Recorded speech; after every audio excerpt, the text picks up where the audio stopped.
Hello दोस्तों, welcome to fundamental trader. तो मैं आपके सामने 3 टाइम फ्रेम की एनालिसिस करना चाहता हूँ, मंथली, वीकली और डेली, क्योंकि ये हमें बहुत ही अच्छी तरीके से आने वाली ट्रेंड को बताता है। तो मैंने आपके सामने ये डेली चार्ट को लगाया है। तो लास्ट डे जो क्लोजिंग हुई थी, वो क्लोजिंग हुई थी 6866 पे। और आप सबको पता होगा अभी निफ्टी 50 के अंदर कुछ 3% से ऊपर की फॉल आ गई, वो भी एक दिन में। अगर मैं इंडिकेटर्स की बात करूँ तो डेली चार्ट पे आरएसआई की जो लेवल है वो 28 की है, और एमएसडी की तरफ अगर देखेंगे तो वह एक बियरिश मोमेंटम बता रही है। कैंडलस्टिक पैटर्न को भी देखेंगे तो आपके सामने ये दिख रहा होगा, कैंडल्स भी बियरिश बनती हुई दिखाई दी है। अगर मैं वीकली चार्ट पे देखूं तो वीकली चार्ट पे जो आरएसआई की लेवल निकल कर आ रही है वो 44 की है, स्टिल बियरिश है। क्योंकि अगर 45 के लेवल के नीचे क्लोजिंग हो रही है तो ट्रेंड जो है वो बियरिश के साइड हो जाता है। एमएससीडी की तरफ अगर देखेंगे तो क्रॉसओवर ऑलरेडी बना है और बियरिश की स्ट्रांग मोमेंटम दिखाई दे रही है। अगर मैं मंथली चार्ट पे भी देखूं तो लॉन्ग टर्म के लिए जो ट्रेंड है वो एमएससीडी पे बुलिश है, लेकिन अगर आप हिस्टोग्राम को देखेंगे तो एक वीकनेस दिखाई दे रही है। कैंडलस्टिक पैटर्न को भी अगर आप देखेंगे तो आप देखिए दो बियरिश कैंडल बनती हुई दिखाई दे रही है। आरएसआई की जो लेवल निकल कर आ रही है वो 50 की है, और ये जो लेवल 50 है वो ना तो स्ट्रॉन्ग बियरिश है और ना ही स्ट्रॉन्ग बुलिश है। तो मंथली चार्ट पे भी स्ट्रॉन्ग मोमेंटम नहीं दिखाई दे रही मुझे। तो आपके सामने मैंने 3 टाइम फ्रेम को चेक किया, तो मंथली चार्ट पे जो कैंडल्स है वो ना तो बियरिश है और ना ही बुलिश है। वीकली चार्ट पे देखें तो मार्केट बियरिश दिखाई दी है, कैंडल ने सपोर्ट्स को ब्रेक किए हैं। और अगर डेली चार्ट पे भी देखें तो डेली चार्ट पे भी बियरिश दिखाई दी है, कैंडल्स ने अपने सपोर्ट को ब्रेक करके नीचे की तरफ जाती हुई दिखाई दी है। और अगर आप देखेंगे तो जनवरी के बाद जो ये जनवरी 2021 थी, इस जनवरी के बाद मारुति सुजुकी के अंदर अब तक में 17% की फॉल आ गई है। तो मतलब आप समझिए ये 2 मंथ में 17% से मार्केट गिर गई है मारुति सुजुकी की। और मैं आपको थोड़ा डिटेल में बताना चाहता हूँ कि मार्केट क्यों बियरिश है। आप इस कैंडलस्टिक पैटर्न्स को देखिए, किस तरह की बड़ी कैंडल्स, मतलब एक फुल डेप्थ वाली रेड कैंडल्स बनी है जो अपने ही सपोर्ट को ब्रेक करके नीचे की तरफ जा रही है। जब सपोर्ट को ब्रेक करती है और वो कैंडल बहुत ही स्ट्रांग मोमेंटम वाली होती है तो आपको पुल बैक में भी बाय नहीं करना चाहिए, क्योंकि आप देखिए जो पहली सर्किल है, सपोर्ट तोड़ने के बाद उसने एक पुल बैक दिया। बहुत लोगों ने इस पुल बैक में बाई किया, लेकिन वो पुल बैक एक ट्रैप था और इस बियर ट्रैप में फिर से फंस गए और फिर से मार्केट अपने सपोर्ट को ब्रेक करके नीचे आ गई। मैं आपको ये बताना चाहता हूँ कि आप वीकली चार्ट और डेली चार्ट की तरफ देखो और पिछले 1 मंथ तक की कैंडल्स को देखो, एटलीस्ट 15 डेज की कैंडल को देखो। तो उस कैंडल्स पे देखो, अगर मोमेंटम बियरिश है या बुलिश है। अगर मोमेंटम बियरिश है तो उस पुल बैक में भी आपको पोजीशन नहीं बनाना चाहिए, क्योंकि वो जो पुल बैक है वो एक ट्रैप होती है, वो प्रॉफिट बुकिंग होती है। तो उस पुल बैक में अगर आप बाय करते हो तो फंस जाते हो। तो प्रीवियस कैंडल्स को देखना बहुत ज़रूरी है, मोमेंटम को समझना बहुत ज़रूरी है। अगर मैं मारुति के अंदर अब तक की जो चार्ट है, लॉन्गर टाइम फ्रेम को समझूं, तो आप देखिए दिसंबर 2017 तक ये एक अप ट्रेंड में थी। 2017 के बाद जो एक डाउन ट्रेंड दिखाई दी मार्केट में, ऑटोमोबाइल सेक्टर में डाउन ट्रेंड थी। और 2017 से 2020 तक का जो टाइम फ्रेम है, यहाँ पे मारुति सुजुकी ने डाउन ट्रेंड दिखाया था। मार्केट अपने लोअर लो को तोड़ती जा रही थी, लेकिन मार्च के बाद एक अप ट्रेंड की तरफ दिखाई दे रहा है। और जो रेजिस्टेंस पे इसने एक पुल बैक दिया है, मुझे लगता है कि अभी और ये नीचे आ सकती है। मार्केट का ट्रेंड अभी बुलिश नहीं है, और मैं आपको बोलूँगा भी नहीं कि आपको अभी फ्रेश पोजीशन बनाना चाहिए, क्योंकि मार्केट की जो ट्रेंड है अभी वो ट्रेंड चेंज नहीं हुई है। देखिए, अगर आप फ्रेश पोजीशन बनाना चाहते हैं तो 7570 की जो लेवल है वो एक इम्पॉर्टेंट लेवल है। अगर कैंडल इस लेवल को ब्रेक करती है तो जो कैंडल ब्रेक की है उसके टॉप के ऊपर आप बाई की पोजीशन लगा सकते हैं। टारगेट होगा 8150 और फिर 8800 का। और आपके सामने ये एक सपोर्ट जोन है 6600 और 6240, ये एक सपोर्ट जोन है। अगर निफ्टी और बैंक निफ्टी के अंदर मंडे को भी फॉल आती है या फिर इस वीक में कभी भी फॉल आती है, तो हो सकता है मारुति सुजुकी 6600 के लेवल में भी आ जाए। और अगर इस लेवल पे सस्टेन करती है और यहाँ से पुल बैक देती है तो ये अच्छी बात होगी। और लेकिन अगर ये पुल बैक नहीं देती है तो बिल्कुल भी आप अपना पोजीशन बनाने के लिए मत सोचना, और अगर आप प्रॉफिट में रहोगे तो अपना पोजीशन एग्जिट कर लेना, क्योंकि 6600 और 6240 की जो ये रेंज है, ये 300 पॉइंट की जो रेंज है वो बहुत ही इंपॉर्टेंट रेंज है। इस रेंज में कहीं से भी मारुति सुजुकी के अंदर एक पुल बैक आ सकता है। और अगर आपके पास शेयर्स ऑलरेडी है और आप एवरेज करना चाहते हो तो आप वेट करो। जैसे कि मैंने अभी बताया, निफ्टी और बैंक निफ्टी के अंदर और भी फॉल आती है, और मारुति सुजुकी के अंदर अगर 6600 की लेवल आपको दिखती है कुछ दिन में या फिर आने वाले वीक में, तो आप 20% की जो कैपेसिटी है आपकी, आप 20% ही ऐड करना इस लेवल पे। और जब उसके बाद पुल बैक मिलती है इस जोन से, ये जो सपोर्ट जोन है, इस जोन से अगर पुल बैक मिलती है और उसके बाद अगर मारुति सुजुकी 7400 की जो लेवल है, अगर ये लेवल को ब्रेक कर देती है तो आप अपने 80% स्टॉक वहाँ पे भी ऐड कर सकते हो। लेकिन 6600 की जो लेवल है वो बहुत इंपॉर्टेंट है। अगर ये लेवल को ब्रेक करने के बाद नीचे जाती है, कैंडल एक बियरिश मोमेंटम वाली बनती है, तो बिल्कुल भी ऐड मत करना। अगर मैं एग्जांपल से समझाऊं, तो अगर आपको 10 क्वांटिटी से एवरेज करनी है मारुति के अंदर, तो अभी सिर्फ 2 क्वांटिटी 6600 के लेवल में ऐड करना, या फिर ये जो सपोर्ट जोन है इस जोन में 2 क्वांटिटी ही ऐड करना, मतलब अपना 20% ऐड करना अगर आपको 10 क्वांटिटी ऐड करनी है तो। और उसके बाद जब यहाँ से पुल बैक मिलती है और 7400 की लेवल को ब्रेक कर देती है, तब आप वहाँ पे 8 क्वांटिटी और ऐड कर सकते हो। और एवरेज करने का ये बहुत ही सेफ तरीका है, क्योंकि बाकी के लोग बोलते हैं आपको बाय ऑन डिप्स, और अगर आप बाय ऑन डिप का फॉर्मूला लगाते जाओगे ना तो आपकी तो कैपिटल तो आधी हो जाएगी, क्योंकि डिप तो आती ही जा रही है, कितना डिप पे बाय करोगे। तो इससे बेटर है आप रेजिस्टेंस जो ब्रेक हो तब बाय करो। और 7400 की जो लेवल है वो एक इम्पॉर्टेंट रेजिस्टेंस है। और अगर मारुति सुजुकी के अंदर जो 8500 की जो एक रेंज है, वो बहुत ही क्रिटिकल रेजिस्टेंस जोन है।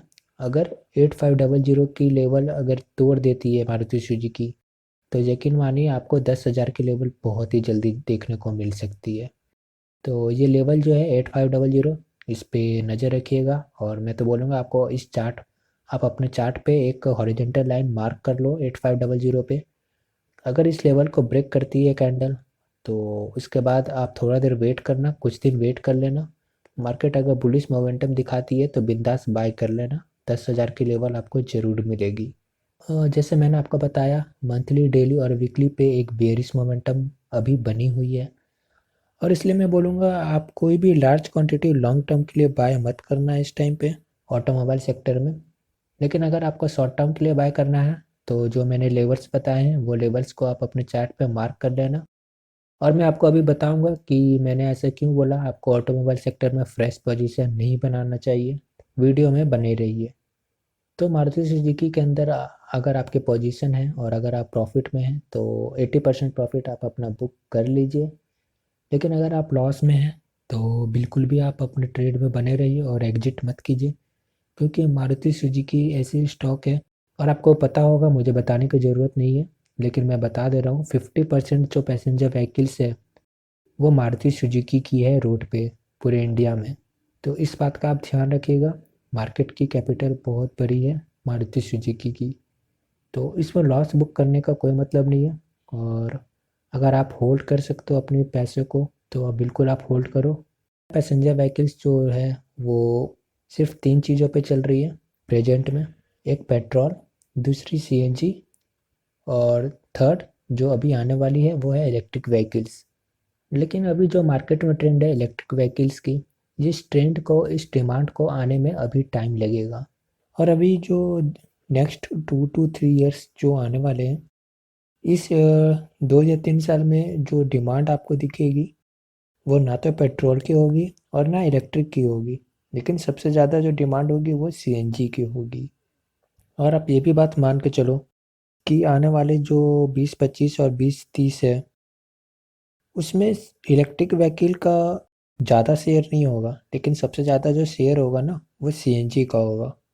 तो सीएनजी सबसे पहले है और गवर्नमेंट सीएनजी पे ही ज़्यादा फोर्स करेगी, क्योंकि सीएनजी जो है वो इजीली अवेलेबल हो जाएगा, लेकिन इलेक्ट्रिक व्हीकल्स के लिए जो बैटरी चाहिए, उसके लिए जो लिथियम चाहिए ना, वो लिथियम इंपोर्ट करनी पड़ेगी गवर्नमेंट को। और अगर आप मारुति सुजुकी की न्यूज़ देखे होंगे, तो उन्होंने खुद अनाउंस किया है कि इनकी जो 14 ब्रांड्स है, उसमें से 8 ब्रांड्स जो है वो सीएनजी पे है। और आने वाली जो ब्रांड्स बनेगी, अभी उनको भी वो सीएनजी पे शिफ्ट करने वाले हैं। और मैं क्यों बोला आपको कि अभी ऑटोमोबाइल सेक्टर में आपको बाय नहीं करना चाहिए, क्योंकि आप सबको ये तो पता होगा पेट्रोल के दाम ऊपर की तरफ जाती जा रही है। और मुझे लगता है अभी इतनी जल्दी पेट्रोल के दाम नीचे नहीं आने वाले, क्योंकि अभी इसमें सेस भी लग गई है, एग्रीकल्चर सेस भी लग गई है, तो कॉस्टली तो रहने वाली है पेट्रोल। इलेक्ट्रिक व्हीकल की डिमांड इसलिए नहीं है क्योंकि अभी चार्जिंग स्टेशंस नहीं बने हैं, और अभी कहीं ना कहीं बहुत सारी जो ऑटोमोबाइल कंपनियां वो रिसर्च पे ही लगी है। तो पहले रिसर्च होगा, चार्जिंग स्टेशंस बनेंगे, तो उसके बाद ही पैसेंजर व्हीकल्स आएगी, क्योंकि जब तक डिमांड नहीं बनेगी प्रोडक्शन नहीं होगा।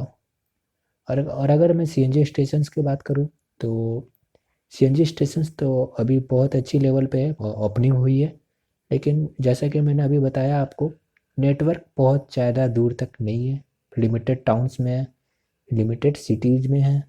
तो सीएनजी के व्हीकल्स भी जो आपको रोड पे दिखते हैं वो लिमिटेड है, तो डिमांड यहाँ पे भी कम है।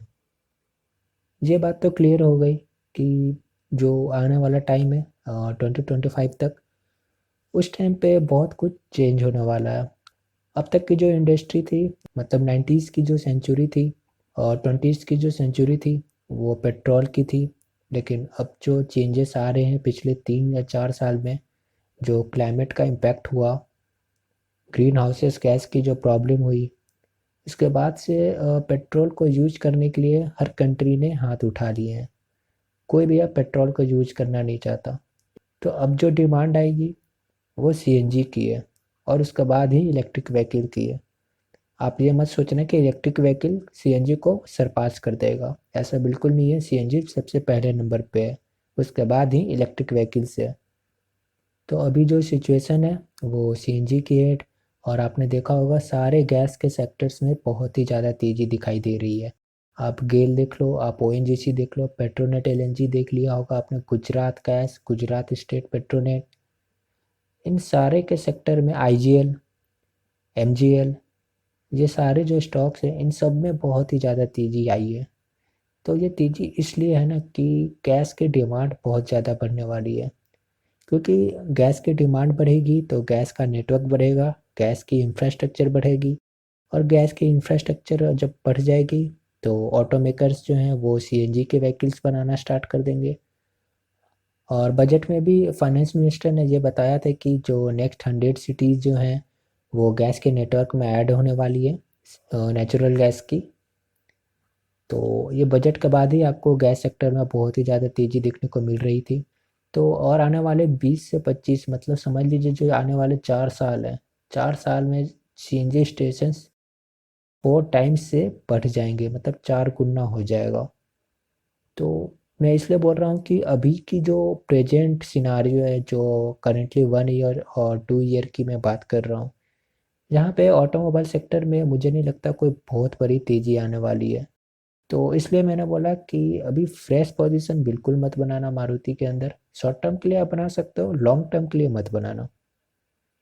और फंडामेंटल्स और फाइनेंसिस पे डिस्कस क्या करना, आप मारुति को जानते हो, नंबर 1 ऑटो मेकर है।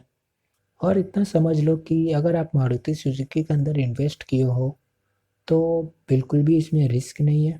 बहुत अच्छी कंपनी है। और आपके सामने ये मंथली चार्ट है, आप देख लो इसकी क्या शानदार ट्रेंड है।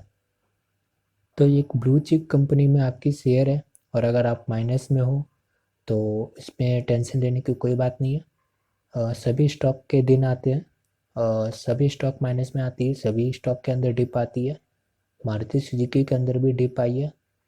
तो इसका मतलब ये नहीं है कि आपको एग्जिट होकर निकल जाना चाहिए, आपको वेट करना चाहिए, मार्केट ऊपर जाएगी और आप पूरा प्रॉफिट लेके ही एग्जिट करो।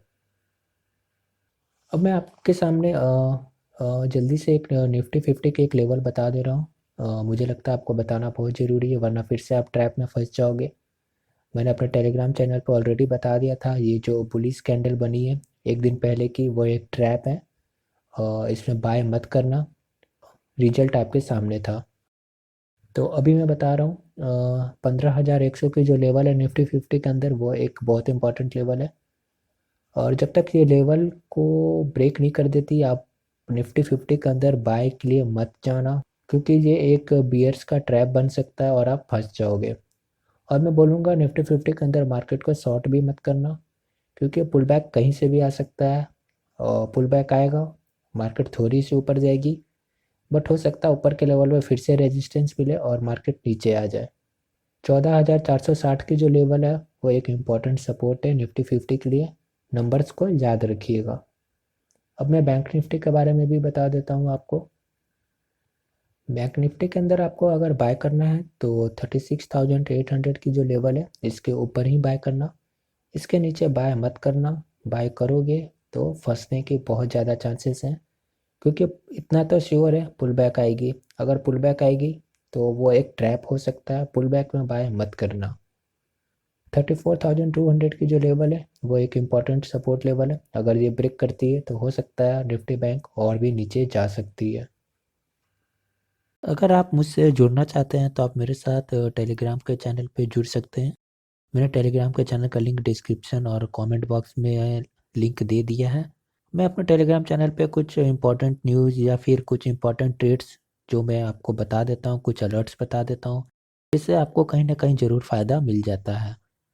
तो आप अगर जुड़ना चाहें तो जुड़ सकते हैं, नहीं जुड़ना चाहें तो बिल्कुल भी मत जुड़िए, कोई ज़ोर ज़बरदस्ती नहीं है। मैं यूट्यूब पे भी अवेलेबल हूँ, अगर यूट्यूब पे भी फॉलो करना चाहें तो कर सकते हैं। अगर नहीं करना है तो बिल्कुल मत कीजिए, यूट्यूब के वीडियो आते रहेंगे, आप वहाँ से भी देख सकते हो। देखिए, ये सब तो लोगों की सोच है, पर पैसा आपका है, दूसरे की सोच पे विश्वास नहीं कर सकते। बस आप अपना एनालिसिस कीजिए, आपको क्या लगता है आप डिसाइड कीजिए आप क्या करना चाहते हैं। अभी के लिए अगर बस मेरा वीडियो अच्छी लगे तो लाइक और सब्सक्राइब करके मोटिवेट ज़रूर कीजिए। जी, आप डिसाइड करेंगे कि आपको बाय करना है या नहीं करना है, पैसा आपका है। मैं ये नहीं बोल रहा कि आप मेरे बताए गए शेयर्स पे बाय करें, आप अपना एनालिसिस खुद करें, आप अपने एडवाइजर से सलाह लें। अगर आपको लॉस या प्रॉफिट होता है तो इसमें मेरे या मेरे चैनल की कोई रिस्पॉन्सिबिलिटी नहीं होगी।